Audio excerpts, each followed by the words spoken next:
নমস্কার, শুভ সকাল আমার প্রিয় পরিবার। তোমাদের সকলকেই জানাই আমার ব্লগ চ্যানেলে অনেক অনেক শুভেচ্ছা ও ভালোবাসা। আশা করি তোমরা সকলেই খুব ভালো আছো, সুস্থ আছো। আজকে হলো শুক্রবার।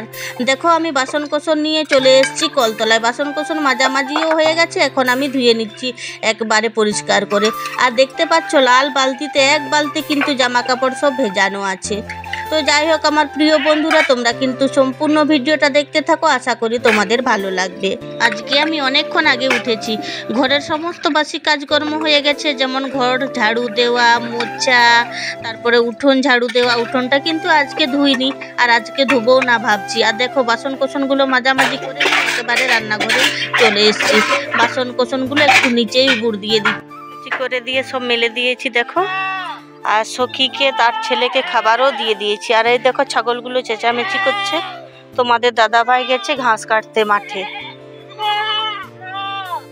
অনেকটাই বেলা হয়ে গেছে তো সেই জন্য খাবার জন্য চেঁচামেচি করছে। এদের জন্য আর খড়টা কাটলাম না, আমি কেটে আটার সঙ্গে মাখিয়ে দিলে ভালোই হতো মনে হয়। তোমাদের দাদা ভাই অনেকক্ষণ আগে গেছে, এখন মনে হয় চলে আসছে। তোমরা পুরো ভিডিওটা দেখতে থাকো, আশা করি তোমাদের ভালো লাগবে। আর এই দেখতে পাচ্ছ খামারটা কীরকম অবস্থা হয়েছে। মাঠে কিন্তু ধান পুরো পেকে গেছে, এখনও খামার পরিষ্কার করা হয়নি।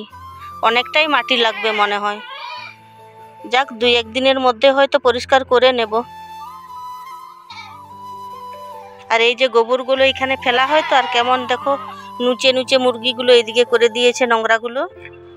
দেখো তোমাদের দাদা ভাই বলতেই চলে আসলো মাঠ থেকে ঘাস নিয়ে। এখন ঘাসে কিন্তু মাঠে ঘাস প্রচুর জানো। ধানের আলগুলোতে ঘাসে ভর্তি হয়ে আছে, শুধু গিয়ে কেটে নিয়ে আসলেই হলো।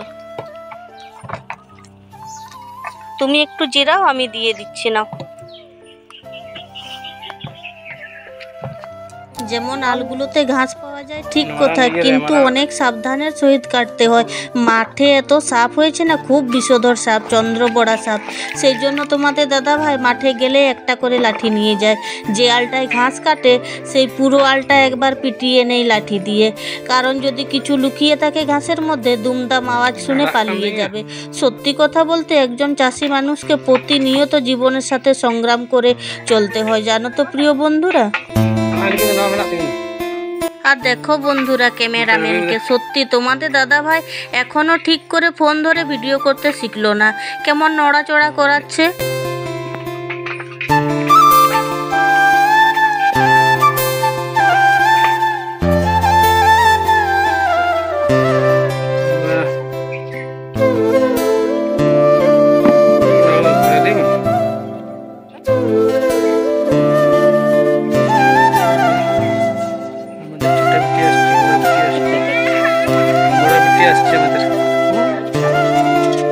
এবার দেখো আমি ভাত বসিয়ে দিয়ে রসুন আদা ছাড়িয়ে নিচ্ছি। এখন কিন্তু বিকেল হয়ে গেছে, সবাইকে জানাই শুভ বিকেল। আজকে আমার ভাত বসাতে একটু দেরি হয়ে গেছে, কেন বলো তো, সকালে তো ফেনা ভাত খেয়েইছি, সেই জন্যে ভাবলাম না একেবারে গরম গরম রান্না করার সঙ্গে সঙ্গে খাবো, এক তরকারি ভাত করলেই হয়ে যাবে। আমাদের দিকে আজকাল বেশ ভালোই ঠান্ডা পড়েছে, সকালে চাদর জড়াতে হচ্ছে জানো তো বন্ধুরা।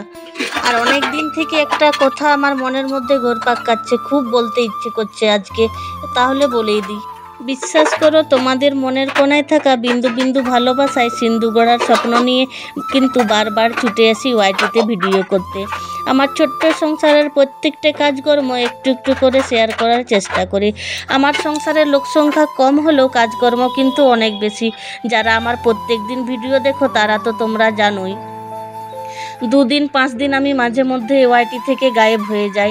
এর জন্য অনেক বন্ধুরা হয়তো খুশি হও, কিন্তু বিশ্বাস করো আমি তোমাদের ভিডিও দিতে না পারলেও তোমাদের ভিডিও দেখি, কমেন্টও করি। জানি না এইভাবে আড়াছাড়া ভিডিও দিয়ে কতদিনে আমি তোমাদের বিন্দু বিন্দু ভালোবাসায় সিন্ধু গড়তে পারবো। সব দোষ কিন্তু আমার, কারণ কেন জানো, ওয়াইটিতে ভিডিও করাও যে আমার একটা কাজ, সেটা আমি মাথার মধ্যে বিষয়টা সেট করতে পারছি না। প্রতিনিয়ত ভিডিও না দিলে বা ভিডিও না ছাড়লে ভিউ তো কম হবেই, তাই না বলো। দিনে দিনে হয়তো একদিন ঠিক ভিডিও করাও যে আমার একটা কাজ, ঘর সংসারের কাজের মতো, এটাও ঠিক মাথার মধ্যে সেট হয়ে যাবে। এই কথাগুলো আমার মনের বিশ্বাস থেকে তোমাদেরকে বলছি। আমি তোমাদেরকে জঙ্গলের এক ধরনের ফল দেখাচ্ছি যার নাম হর্তকি। এই ফলের খুব গুণ আছে জানো তো। কারোর যদি কাশি হয় এক টুকরো মুখে নিয়ে চিবিয়ে খেলেই কাশি গায়েব হয়ে যায়। কাঁচা অবস্থায় খুব কষা হয় খেতে। আরও নানান রকম ঔষধের কাজে লাগে, সব কিন্তু আমার জানা নেই কি কি রোগে কাজে লাগে এই ফল। এই ফল আমরা এক আত্মীয়র বাড়ির থেকে এনেছি। তো যাই হোক, এখন দেখো আমি তরকারি বসিয়ে দিচ্ছি। ভাতটা আমি নামিয়ে নিয়েছি, এখন আমি মাংস তরকারি করব। ছেলে মেয়েরা বলছে মা অনেক দিন ধরে ফ্রিজে পড়ে আছে, মাংসটা রান্না করে দাও। তাই দেখো আমি মাংস আর একটা আলু ছিল সেটাকেই 4 টুকরো করে রান্না করে নিচ্ছি। সবজিপাতি কিছুই নেই ঘরে জানো, এমনই কাজ সংসারের যে বাজারটাও যেতে পারছে না তোমাদের দাদা ভাই। তো আর কি করব, ফ্রিজ থেকে বের করে মাংস কটা রান্না করে দিচ্ছি। অল্প করেই আছে, দেখতেই তো পাচ্ছ।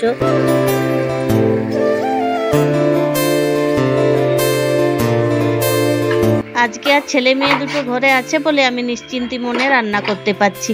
এই যে 2-1 দিন বাদে মাঠের কাজ শুরু হবে, সব ধান কিন্তু আমাদের পেকে গেছে। গ্রামের সবাই কাটতে আরম্ভ করে দিয়েছে, সবার খামারও পরিষ্কার করা হয়ে গেছে।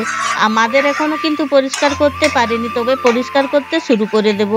হালকা হালকা একবার করে মাটি লেপবো, তারপরে গোবর দিয়ে ছড়া দিয়ে দিলেই হয়ে যাবে। সেইটুকু সময়ও সংসারের কাজকর্ম ফেলে করতে পারছি না। মাঠের সব ধান কিন্তু হাত দিয়ে কাটবো না, অল্প কিছু কাটবো যাতে সখী সারা বছরটা খড় খেতে পারে, আর বাকি সব কিন্তু মেশিনে কাটবো। সাপের ভয়ে লোক কিন্তু পাওয়া যাচ্ছে না জানো তো বন্ধুরা, এটা একটা বড় সমস্যা হয়ে দাঁড়িয়েছে আমাদের দিকে। এদিকে আমি রান্না করতে করতে সব কাজ কিন্তু গুছিয়ে নিচ্ছি। রান্না করতে করতে বাইরের দিক থেকে জামা কাপড়গুলো তুলে নিয়ে আসলাম। হর্তকি রোদে দেওয়া ছিল সেগুলোকে গুছিয়ে রাখলাম। আর এখন দেখো জামা কাপড়গুলো একেবারে ভাঁজ করে নিচ্ছি। ওইদিকে আমার তরকারিটা হতে হতে জামা কাপড়গুলো ভাঁজ করা হয়ে যাবে। এই সব কাজকর্মগুলো করে রাখলে সন্ধ্যের সময় অনেকটা সময় ছেলে মেয়েদেরকে দিতে পারবো। একা হাতে সব দিকে সামলানো সত্যি খুব কঠিন। এখন আমি পরিস্থিতির সাথে নিজেকে মানিয়ে নিতে শিখে গেছি। মোটামুটি সব রকম ঝড় থেকে রক্ষা করার মতো মন মানসিকতা তৈরি করে ফেলেছি। আমি কিন্তু অতি সহজে কোনো কিছুতে ঘাবড়ে যাই না জানো তো বন্ধুরা। নিজেকে শক্ত রাখার চেষ্টা করি, মানে করেই যাই।